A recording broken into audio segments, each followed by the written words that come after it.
right, in our last exercise, we learned about music, and in previous exercises, we learned how to create this whole terrain we have in front of us, and also to be able to create a movable character, as you see here with our cube, our simple cube. Now what we're going to do is we're going to learn about physics. So physics will be broken down into 2 videos. The first video, we're going to start with rigid bodies and colliders. And we're just going to play around with some basic physics, basic rigid bodies, basic colliders, and understand how the physics engine works in the Unity system. And you'll find that it's actually very easy to work with. Physics is very important because what you find is that the realism of real world needs to be reproduced in a game. If you bounce a ball and it doesn't bounce in a game, it's not real, and players don't like that. So while these are all basic things that you as a gamer may understand mentally, but as a programmer, you kind of have to tell yourself these things. So that's why I bring it up.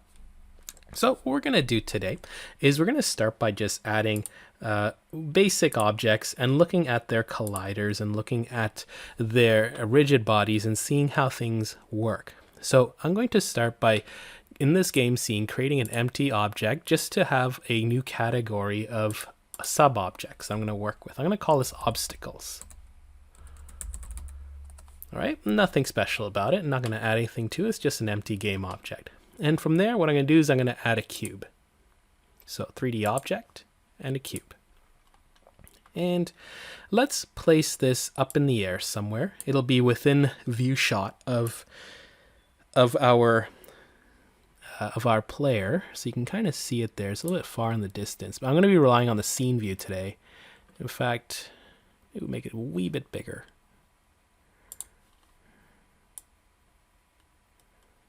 There. And so I want to give you like a visual representation of what's going on with this cube. So let's move it around.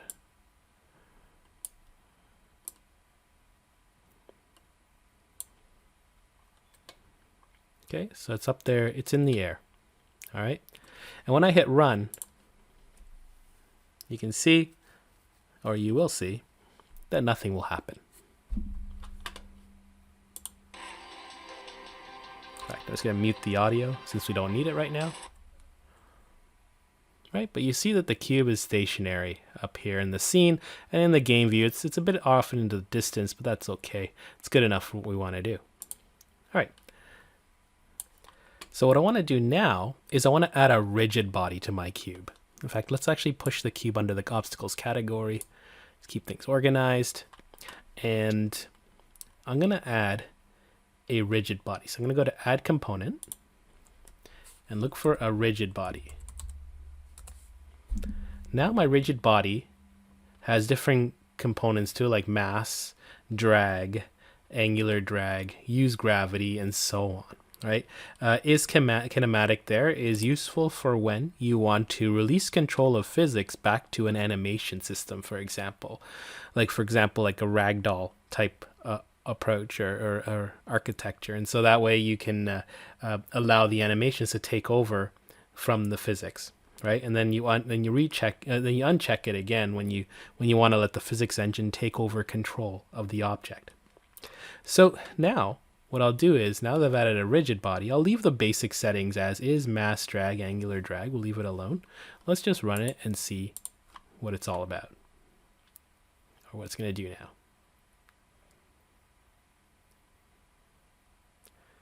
Now you notice it fell to the ground, right? So now it's sitting on the ground. And you gotta be very careful with things you do, because it may fall through the ground. Now the reason it didn't fall through the ground is because it has a box collider. We'll get into colliders in a moment, but let's see what the difference is. We have rigid body and we have collider. So rigid body deals with the real world physics of physical characteristics of your game object. So as you can see, like mass, drag, and so on. So it has a mass to it, right? And you can use it to apply velocity to it and whatnot.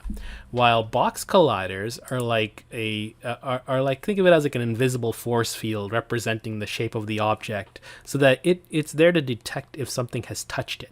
All right. So colliders detect touch. Rigid body just describes the characteristics of your of your object. So those are the main two differences. They work hand in hand, but you do not require them to be both there at the same time. Now let's do this. Let's add a cylinder. So what I'm going to do is I'm going to just adjust my angle here. And I'm going to add a cylinder right below. So let's bring it in closer. There. Now I'll do game object, 3D object, cylinder. And what I'm going to do is I'm going to place this in the same position as the cube. All right. So I'm just going to copy the value. So that's 11.6. So 0, 11.6. And what's the last number? It is negative 4.533. So negative 4.533. So there you go, basically in the same position. All right, let's do a rotation. Let's rotate this. I want this to actually be sideways because of what I'm about to do. So I'm going to rotate along the X 90 degrees. All right, and I'm going to drop it below. All right, but still in the air. So as you can see, just give you a better view. It's still in the air. In fact, that's a really good view. So let's actually drop it a bit lower, like there. Give it a bit of a gap. Okay, so I think that's good. Now, what we're going to do is we're going to add a rigid body to this cylinder as well. But before I do, let's just see what happens when I hit run.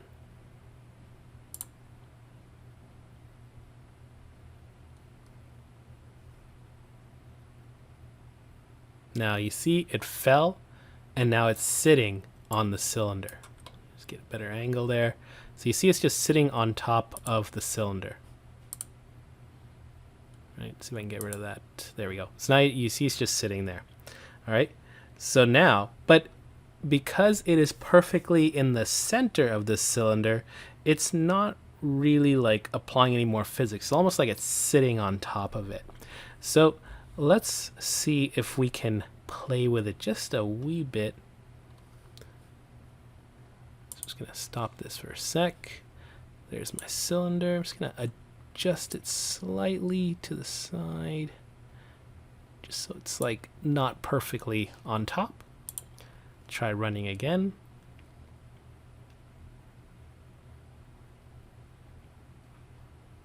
There you go. That's what I wanted to show you. You notice how it just rolled off of the cube, right? So the cylinder right now is just an obstacle for the cube. The cube has the rigid body, so it knows to rotate, right? And it knows to roll away after it hits there. So that was more like a real world action that just happened there when you drop like a cube on top of a cylinder. Now the first thing we just did was kind of dumb luck, where it just sort of sat on top of the cylinder because it was perfectly aligned. But we know that in real world, in scenarios like that, you're typically not perfectly aligned. So it should have leaned on one side or the other. Now let's add a rigid body to this cylinder. So we're going to do the same thing as before. Add component, rigid body, and let's try again. So I'll put both in view there. All right, now let's hit run.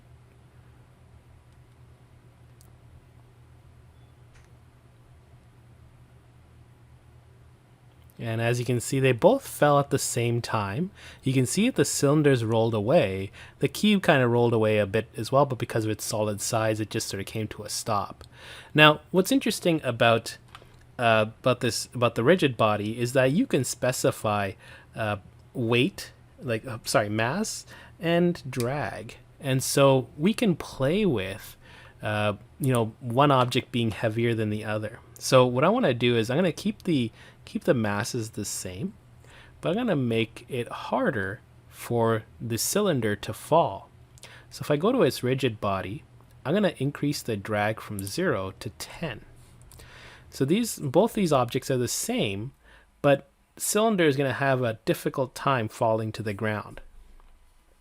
All right, so let's see what happens now.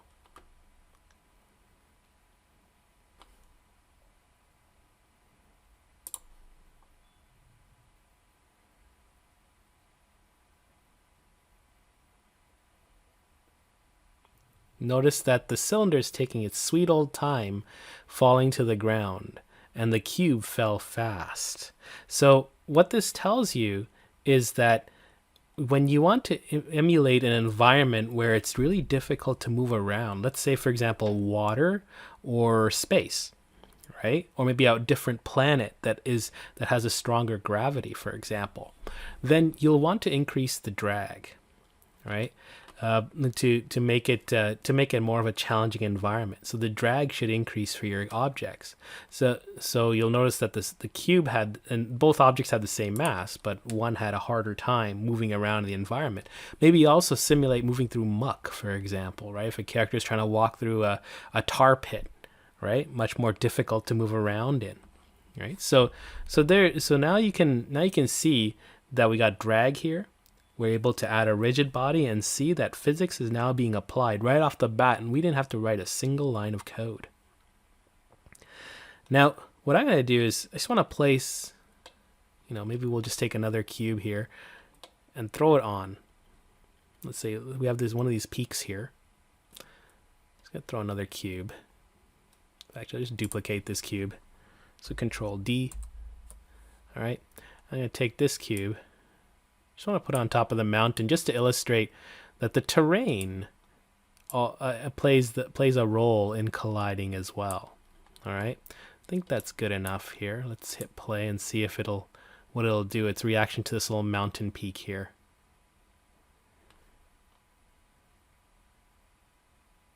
See, and it's rolling away, and it just rolled to the ground, right? So the terrain that you have as well, as you may have guessed from these objects landing where they are, play a role in your physics as well, in the rolling and the falling and whatnot. And so when you hit stop, everything returns back to where it is. Just run it one more time, just to see everything going.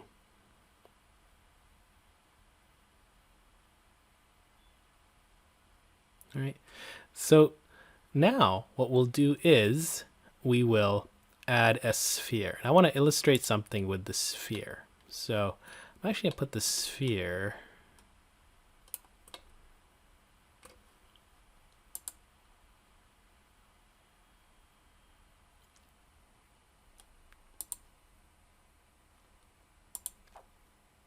all right, so somewhere around there. Looks like it's on the ground, which is good enough. Which is exactly where I want it. Maybe I'll resize it a bit bigger.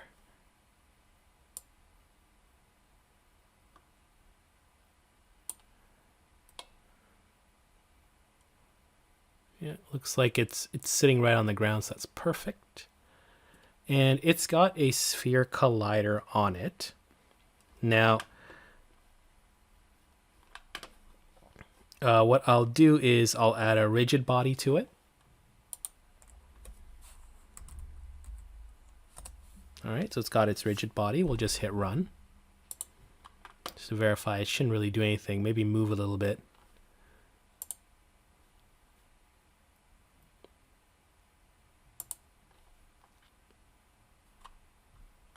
All right, kind of moved a bit. All right, so it's there, it's sitting.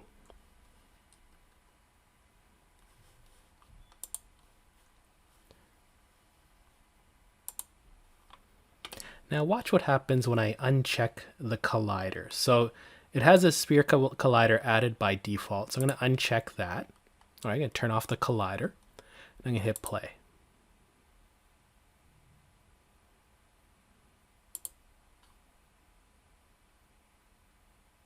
And notice it fell through the floor. So the collider is needed because the rigid body has a mass to it. So it has a weight applied to it. It's going to fall through the ground, right? It's going to fall to the ground. But without a collider to prevent it from colliding with the terrain, it's just going to fall through. It's going to pretend that there's no terrain. There's nothing to stop it. So the collider is important for getting this thing to stop falling. Right, and as you can see from its Y transform, it's still going. It's still going and going and going. Right, so the Y is still dropping. So that's why the collider is important, to prevent it from dropping through the floor. Now, since we're here, one thing I want to point out in the game, since we have these items on the ground, now I'm going to move my character to it. Notice that it actually moved above it. Like it saw it as an obstacle and it tried to go around it. All right. Now I haven't applied anything to my character control to prevent it from moving upwards on a Y. So it's actually going to try and move above it and go around it. But you notice that it actually was an obstacle right now. Right. It couldn't stop. Right. And so it couldn't continue on through it. So the rigid body gave it the impression that this is a real item that I can't go through. So now let's look at our character in the game. So for our previous lesson, we created a character, we added character controller to it. And so it's labeled here as cube. In fact, let me just move sphere under the obstacles category to keep it categorized there. So we have these obstacles. Now under cube, let's see what happens when I add a rigid body. In fact, let's put this into focus on the scene view. So under cube, we're going to add a rigid body as well. And let's run it.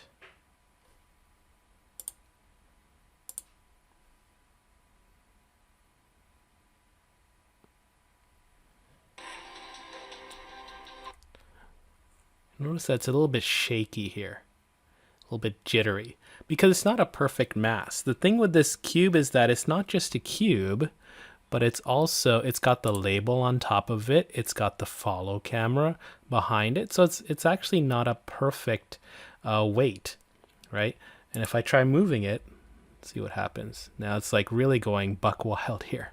So the weight, it's not a perfectly balanced object, which is why it's acting really weird. So we can play with the drag and angular drag to see if we can get this thing to stop rolling or jittering, right? And so what I'll do is I'll set the drag and angular drag to be like 100 each. And let's see if that improves it. It may not be perfect, but it'll make a slight improvement to the jitteriness.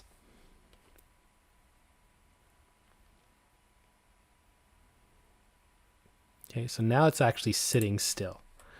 And let's see if moving it a bit. Now it's looking very much stable. All right, so when you see a character like that, it is good to actually play with the drag and angular drag. You can see that. So my character is not perfect, right? It was just a basic character controller. It wasn't used to keep it stable and whatnot.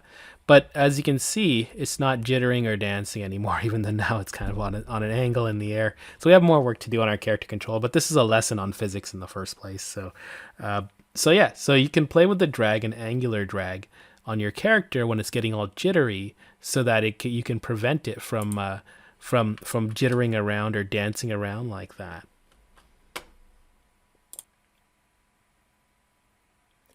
All right, so now let's look at colliders. So we've talked about rigid bodies up until now. Now what we're going to do is we're going to look at colliders and play around with the colliders. And what I'm going to do is I'm going to revisit the cylinder that we added to the game. So I'll expand obstacles and just double click on cylinder and put that into focus here.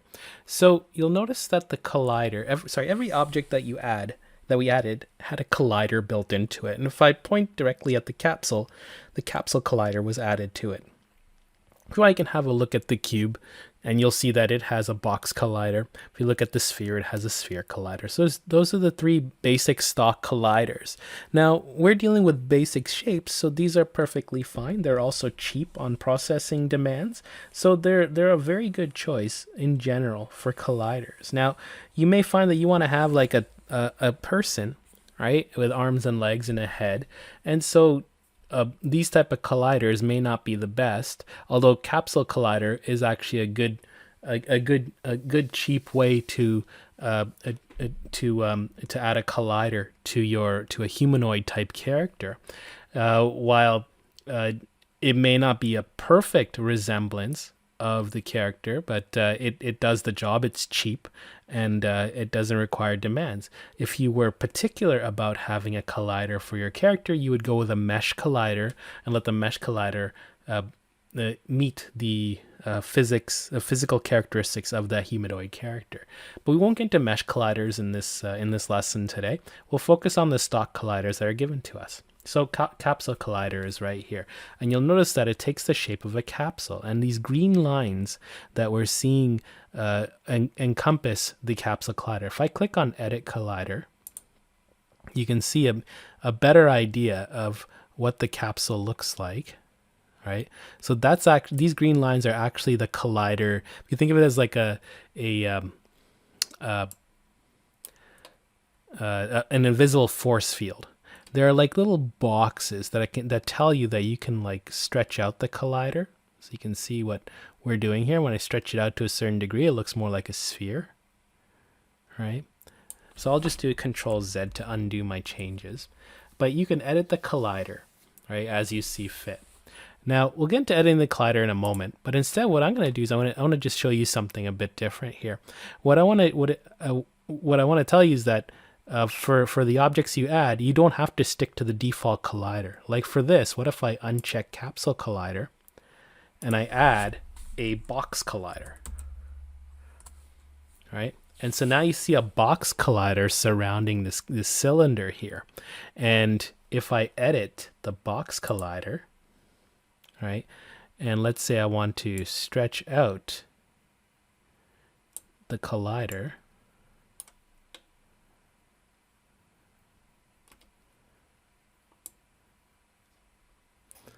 so you see the cylinder is that size, like what you see in front of you, but the collider is now the size of this green box. So if I run this, might be too zoomed in, but let's just see. It might be good enough. Look at that. So it actually, and actually let's see what just happened there. I'm just gonna bring it closer into view. So you can see that the collider is preventing the cylinder from touching all the way to the ground. So the cube hit the collider, right? And let's also do something further here. Let's go back to the collider. The cylinder not having a rigid body. So actually, I'll play it and then pause it.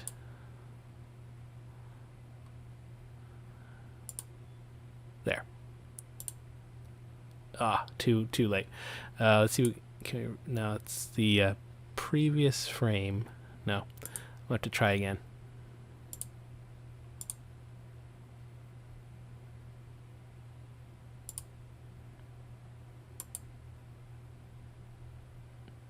There, I got it frozen right there. Because what I want to do is I want to illustrate something to you. So if I remove the rigid body from the cylinder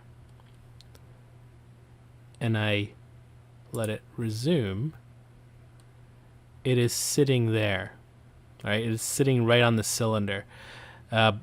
If I had moved the cylinder over, it would have actually, it's still sitting perfectly on top of the rigid body. Now, if I pause execution, I swap out the box collider for the capsule collider, all right, and I resume, it falls through.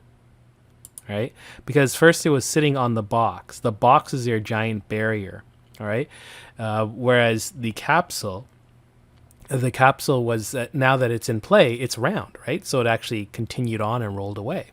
So my point here is that what you're trying to do here is create the collider that works perfectly for your object. And so we're illustrating here that we can play around with colliders. The colliders can be bigger than the object or smaller than the object. Totally up to you.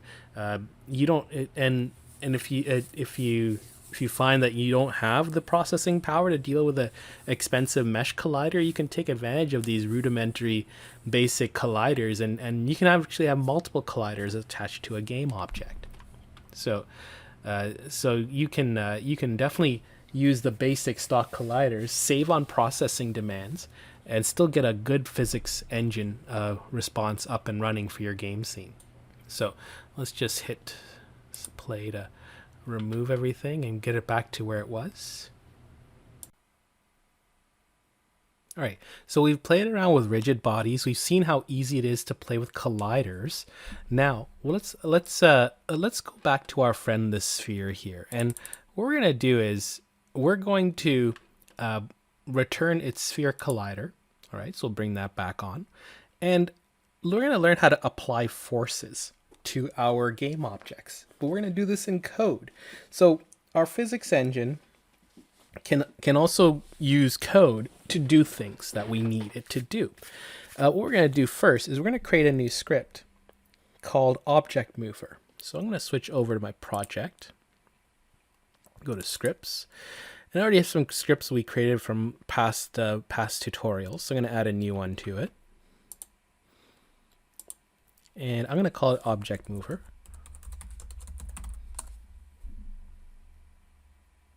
And I'm going to double click on it to let it load Visual Studio. And I'll just drag it over. All right, and so the purpose of this script is to apply a force to whatever object we attach this script to. In this case, we're going to attach it to our sphere. So the way the code is going to go is it's going to add a couple of fields. I'm going to say public float thrust equals 1.0 f, and we can, and so well, even though it's 1, you can play with this number as you see fit to see how you want to adjust the thrust as you go. And then we'll add a public rigid body, just call it RB. All right, and inside start, we're going to assume that whatever object we attach this script to, it already has a rigid body attached to it.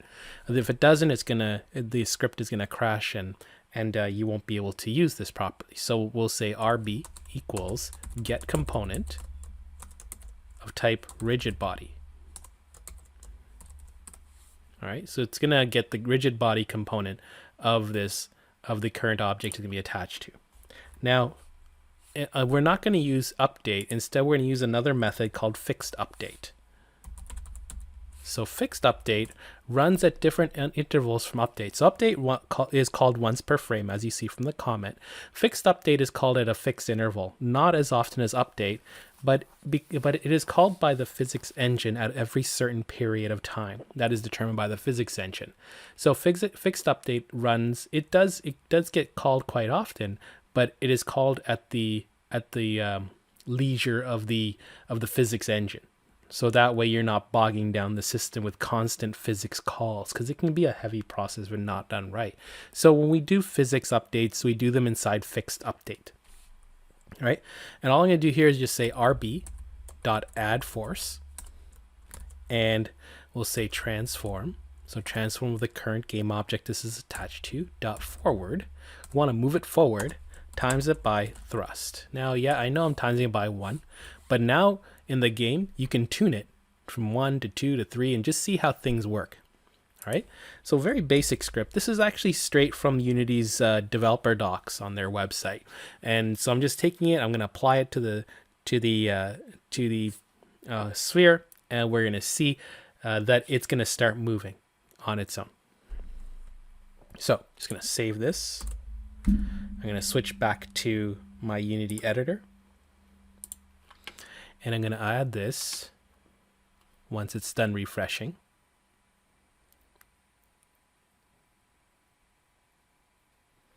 I'm going to add this to my sphere.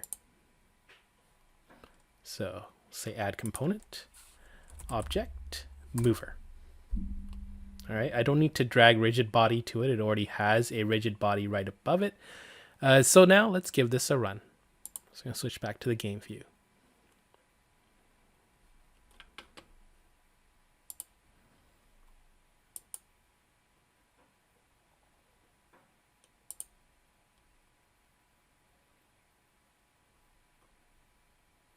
And watch it roll. It's rolling away, and it's actually going to come back. Right? and it'll roll away. It's actually going to continue rolling in the opposite directions. Let's change the thrust to 3.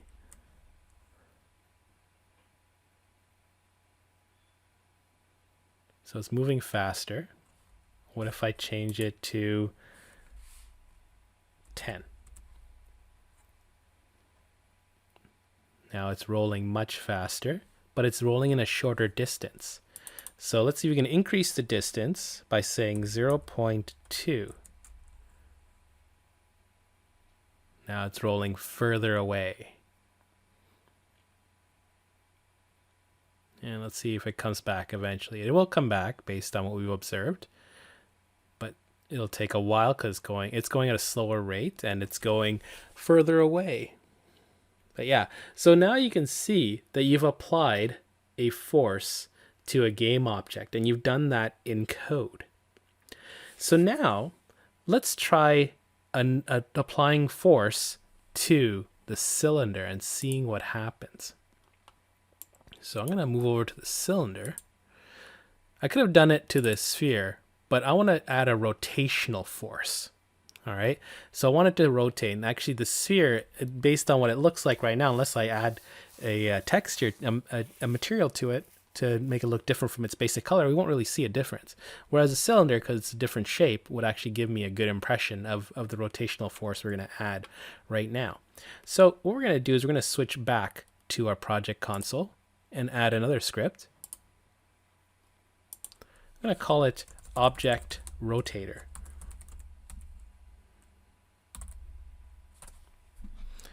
And double click on it to open it up in Visual Studio.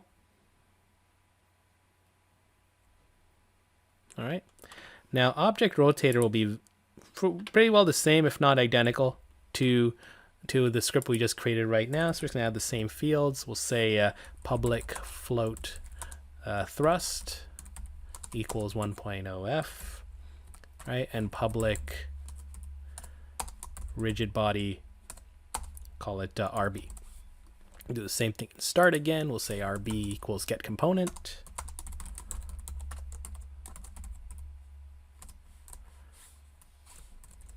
All right, and we'll add the fixed update again. And this time we'll say rb.add torque. So we did an add force, right? And it moved it in a linear direction, but we're gonna add some rotational force. So we're gonna add torque. And we'll add torque, same thing, transform.forward times thrust. And of course you could actually now you kind of get the idea. You can start playing with this. You can say instead of transform.forward, you might try and see transform.right, for example, right? Or transform.up to see what happens, right? So you can actually play around with this code and see what happens now. So we'll just save this script. Basically same script as what we did a moment ago with object mover, except now it's add torque instead of add force. Switch back to our Unity editor. Switch back to my game view once it's done refreshing.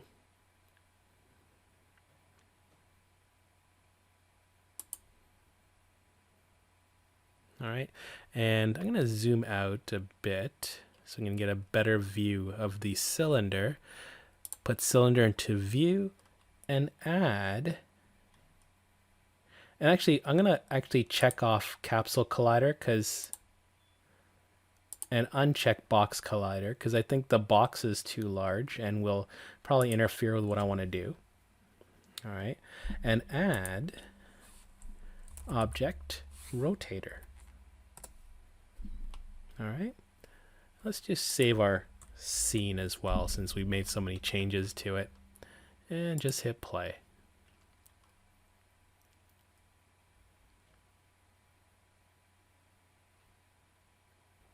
Notice that it's rotating in a rotational manner. Now it's on the ground, but it's still rotating because we're still applying a force to it. Now it's flat on the ground. Let's see, the floor might be preventing it from rotating any further. And looking at it, let's see if I can apply the thrust there. Let's try the same approach. Let's make it 3. Thrust of 3. See if that's enough to get it going. How about a thrust of 30? There we go. That got it up and dancing.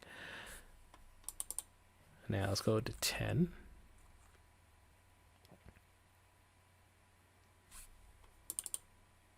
Back to 1.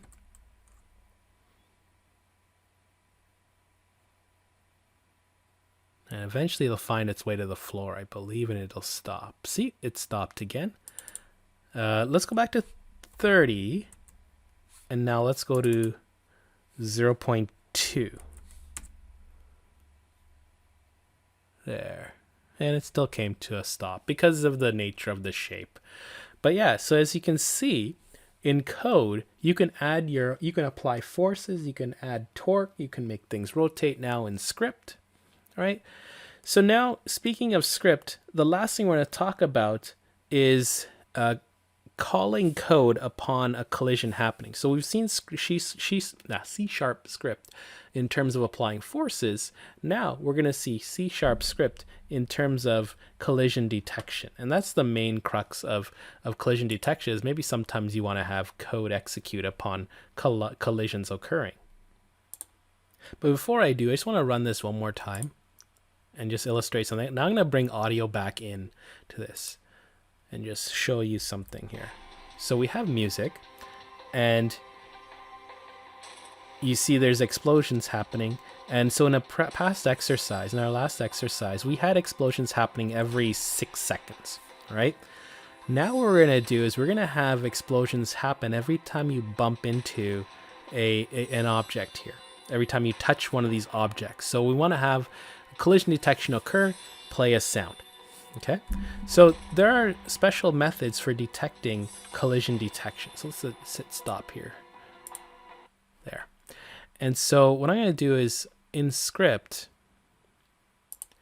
I'm going to use the playermover.cs file, the one we created in the past for moving our character around. All right. Now inside player mover, which is already attached to my character, the cube, from a past lesson, we're going to add a method called OnCollision. And before I finish this, you can see the list of options there under Visual Studio. There's OnCollisionEnter, OnCollisionExit, OnCollisionStay, and they each have a different purpose. So OnCollisionEnter is what I'm going to use because at the start of the touch, when two objects touch that have rigid bodies, right? Or that have colliders rather, then this method will fire. Now, you could do OnCollisionExit, which would be firing when the two objects finish touching each other and they pull away from each other. Or there's OnCollisionStay, which is constantly fired, repeatedly fired over and over and over again every frame while the collision is happening. So you can have it happen over and over and over again, right? I'm just going to choose OnCollisionEntered, right?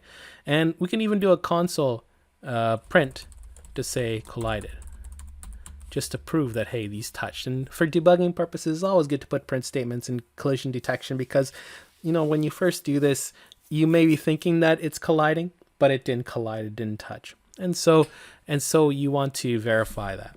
Now, what I'm going to do is I'm going to use player prefs, because what I want to do is I want to set a variable somewhere that in my audio portion, which is a coroutine that's constantly being called like every second to check for a collision, we'll use this player prefs here to check for that value. So we'll say player prefs dot set int collided.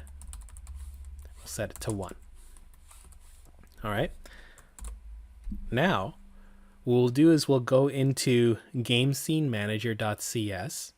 So I should have that here already under scripts, because GameSceneManager is where, under the method lose time, we already every 3 seconds, I said 6 earlier, but it's actually every 3 seconds we're playing an explosion sound. So I want to change that.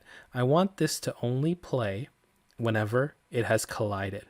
So what I'm going to do is I'm going to comment out this block of code. All right, and instead,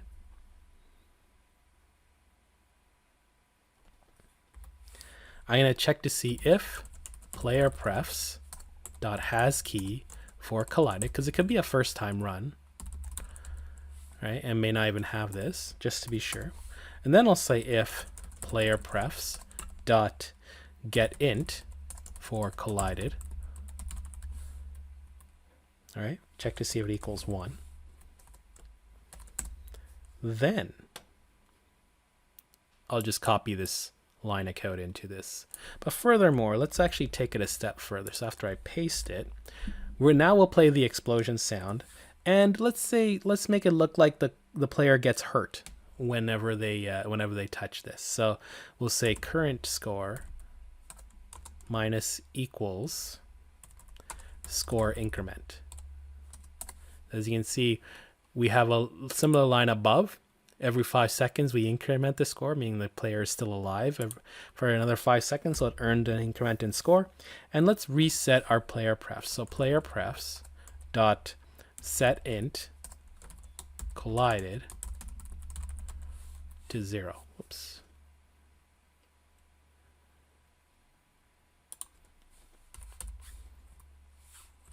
There. All right, and let's save this. And now we'll switch back to our editor and see what happens.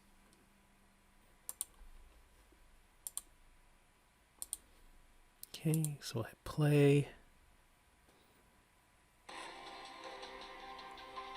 All right.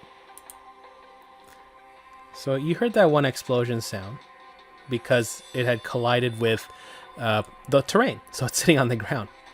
Now we have a score of 10. All right, so now I'm going to try and go in. So you see, as I move, it's also detecting collisions with the ground. See, I just touched the cube again. Now I'm going sideways. There, I just touched that cube. Now I'm touching the sphere and the cube again and kicking it in a way.